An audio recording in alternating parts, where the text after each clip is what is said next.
बच्चों देखें, अब हम ये पाठ है क्या निराश हुआ जाए, हजारी प्रसाद द्विवेदी का हमने पाठ पढ़ लिया। अब इसके प्रश्नोत्तर देखते हैं।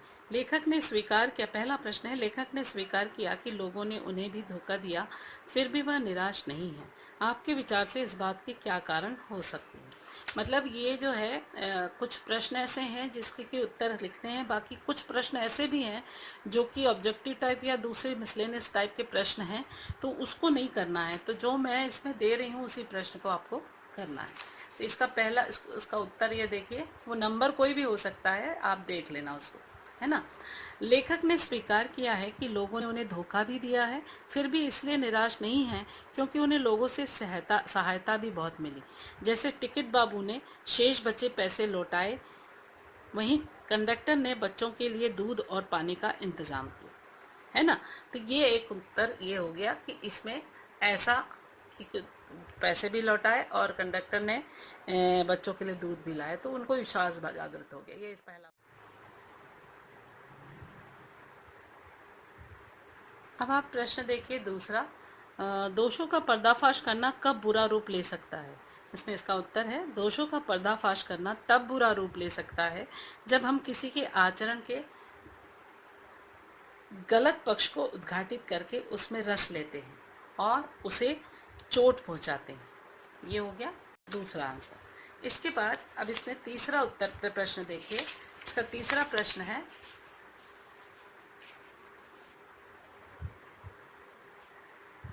आजकल के बहुत समाचार पत्र या समाचार चैनल दोषों का पर्दाफाश कर रहे हैं।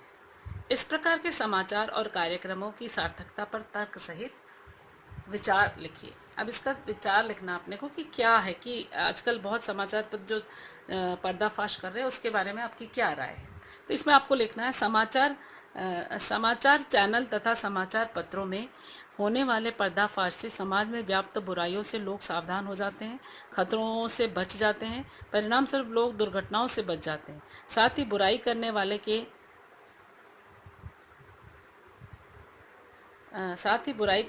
के लिए सबक है, वो समझ जाता है कि बुरा करके वो बच नहीं सकता, है ना। ऐसा लिखना है।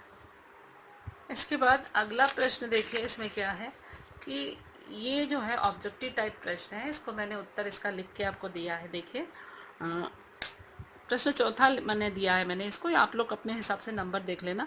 सच्चाई केवल भीरू और बेबस लोगों के हिस्से पड़ी है, इसका उत्तर आएगा तानाशाही बढ़ेगी। झूठ और फरेब का रोजगार करने वाले फल फूल रहे हैं, भ्रष्टाचार बढ़ेगा। हर आदमी दोषी अधिक दिख रहा है, गुणी कम, अविश्वास बढ़ेगा। ठीक है, तो ये प्रश्न है। इसके बाद अगला प्रश्न है, इसको देखिए। लेखक ने लेख का शीर्षक क्या निराश हुआ जाए क्यों रखा होगा? क्या आप इससे भी बेहतर शीर्षक सुझा सकते हैं? तो इसका उत्तर लिखना है कि वर्तमान समय में लेखक के अनुसार लूटपाट अराजकता से भरा हुआ है। इसे पढ़कर और देखकर मनुष्य व्यथित हो जाता है, लेकिन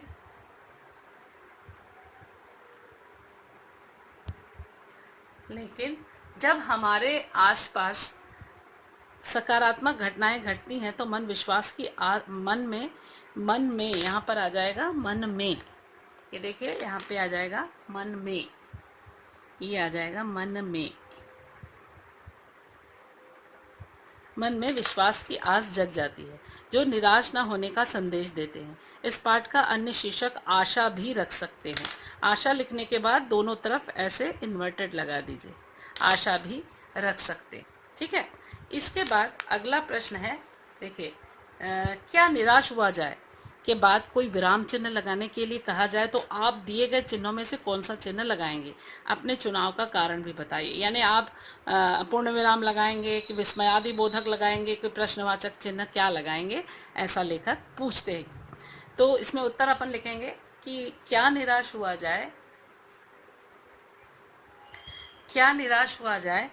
के बाद मैं प्रश्न चिन्ह क्या निराश हुआ जाए लगाना चाहूँगा, क्योंकि या चाहूँगी, क्योंकि इससे निराश ना होने, आशान्वित होने का आभास भी छिपा होता है। क्योंकि क्वेश्चन मार्क है, माने वो कंफर्म नहीं है कि निराश नहीं है ना, निराश है, तो इसलिए वो कह रहे हैं कि मैं इस आशान्वित हूँ और आभास भी छिपा होता है। विपरीत परिस्थितियों में भी व्यक्ति विपरीत परिस्थितियों में भी आस व्यक्ति को सफलता दिलाती है। तो फिर से मैं इसका उत्तर बताती हूँ आपको।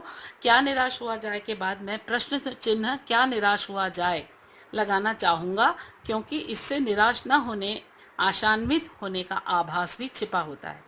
विपरीत परिस्थितियों में भी आस व्यक्ति को सफलता दिलाती है, यानी विपरीत परिस्थितियों में भी अगर हम आस रखें, तो आस यानी आशा रखें, तो हम निश्चित रूप से हम सफल हो सकते हैं। ठीक है। अब इसके बाद अगला प्रश्न है, आदर्शों की बात करना बहुत आसान है पर उन पर चलना बहुत कठिन। क्या आप इस बात से सहमत हैं? तर्क सहित उत्तर दीजिए, है ना। यानी आदर्श की बात लोग बहुत करते हैं पर क्या इसमें चलना इजी है? तो इसमें लिखना है आपको, हाँ मैं इस बात से सहमत हूँ कि आदर्शों की बात करना आसान है पर उस पर चलना कठिन। आदर्शों की